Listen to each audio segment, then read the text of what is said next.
الحمدللہ رب العالمین، سب تعریف اللہ رب العالمین کے لیے جو عرش عظیم کا مالک ہے اور سارے جہانوں کا بادشاہ ہے۔ آج کا موضوع ہمارا پھر محمد علی مرزا صاحب پر ہے، جنہوں نے ڈاکٹر ذاکر نائک کے اوپر بہت ساری تنقیدیں کی کہ انہوں نے عیسائی کو زبردستی کلمہ پڑھایا، جبکہ ویڈیو میں صاف دیکھا جا رہا ہے کہ ڈاکٹر ذاکر نائک کا انداز گفتگو، چونکہ ظاہر سی بات ہے کہ جب انسان تقریر کرتا ہے تو اس کا لہجہ ذرا سخت ہو جاتا ہے، اور سخت لہجہ ہی غصے کی علامت نہیں سمجھی جائے، بلکہ یہ تقریر کا ایک عنوان ہے، یہ تقریر کا ایک طریقہ ہے، اور انہوں نے اس کے مطلب کو الگ طریقے سے کر لیا۔ بھائی، اگر اس عیسائی کو انہوں نے گن پوائنٹ پہ تو یا کسی لالچ کے تھرو انہوں نے کلمہ نہیں پڑھایا، اگر وہ کلمہ پڑھ لیتا، خوف کا مطلب یہ ہے کہ وہ کسی تنہائی والی جگہ پہ ہوتا اور وہ کلمہ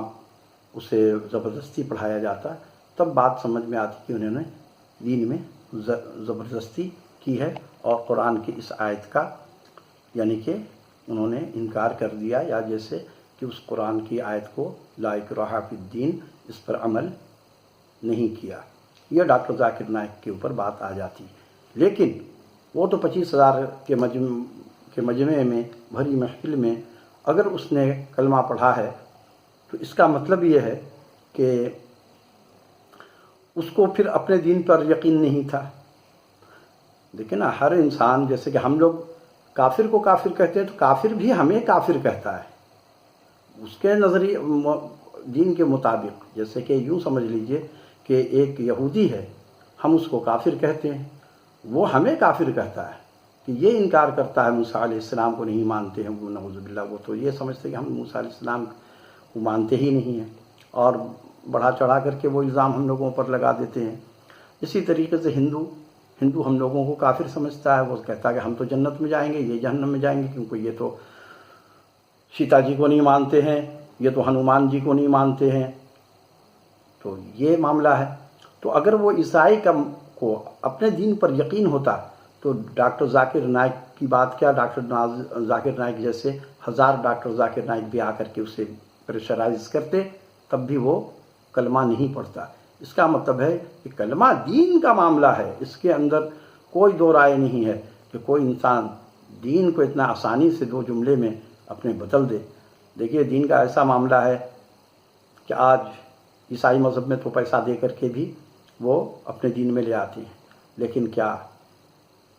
لوگ ایسا کر رہے ہیں؟ لوگ بھیک مانگ کر کے تو کھانا پسند کر لیتے ہیں، لیکن جیسا بھی مسلمان ہے، ناقص سے ناقص قسم عمل کرنے والا بھی ہے، تب بھی وہ کم سے کم کہتا ہے کہ نہیں، دین میں بدلوں گا نہیں اعلانیہ طور پر، جو ہوگا ٹھیک ہے، میں گنہگار ہوں، آج نہ کل جہنم میں چلا بھی جگ گیا اگر، تو آج نہ کل میری بخشش ہو جائے گی، یہ اس کا یقین ہے۔ لیکن وہ دین کا انکار کر کے دوسرے دن میں مرتد ہو جائے تو وہ مرتد ہونا پسند نہیں کرتا، مرتد کی حالت میں مرنا پسند نہیں کرتا۔ دیکھیے، عیسائی مذہب میں کیا ہے کہ وہ لوگ آپ کو جاب کا لالچ دیتے ہیں کہ آپ کو ہمارے ادارے میں آپ کو سروس ہم دیں گے، آپ کو ہم بہت ساری یعنی مالی سپورٹ کر دیں گے، آپ میرے دین میں آ جائیے، اور جانے والے جاتے ہیں، یہ بات نہیں کہ نہیں گئے، لیکن ہر انسان تو نہیں جا رہا ہے، لاکھوں میں کوئی دو چار ایسے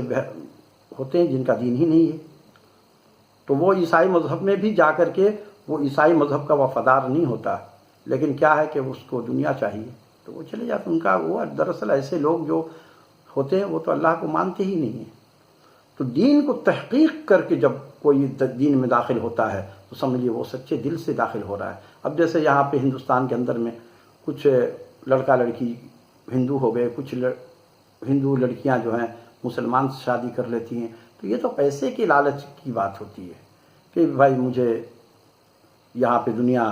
سکون کی مل جائے گی، اور ان کا آخرت پر یقین نہیں ہوتا ہے۔ ورنہ تحقیق کے بعد تو مرزا صاحب نے جو کہا کہ اس کو پریشرائز کیا، تو یہ تو بالکل آپ بہتان لگا رہے ہیں، اور بہتان لگانا یہ بہت بڑا گناہ ہے، اور یہ ظلم کیا جا رہا ہے۔ اب دیکھیے، جہاں تک قرآن مجید میں اللہ رب العالمین، کیونکہ قرآن کا جو فیصلہ ہے وہ فیصلہ اللہ کی طرف سے ہے۔ اب یہ جو آپ نے الزام لگا دیا کہ انہوں نے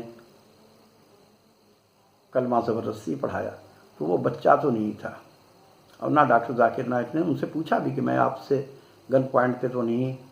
زبردستی آپ سے کلمہ پڑھوا رہا ہوں، اور اس نے کلمہ پڑھا۔ تو اگر اس نے کلمہ، آپ کے پاس کوئی آلہ تو نہیں ہے دل کو چیک کرنے کا کہ اس نے صدق دل سے کلمہ پڑھا ہے یا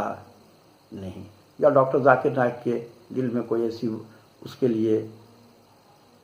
برا خیال تھا، یا ڈاکٹر ذاکر نائک صاحب اگر اس قسم کی شک و شبہات دل میں پیدا کرنا، یہ آپ کو زیب نہیں دیتا مرزا صاحب، کیونکہ آپ جو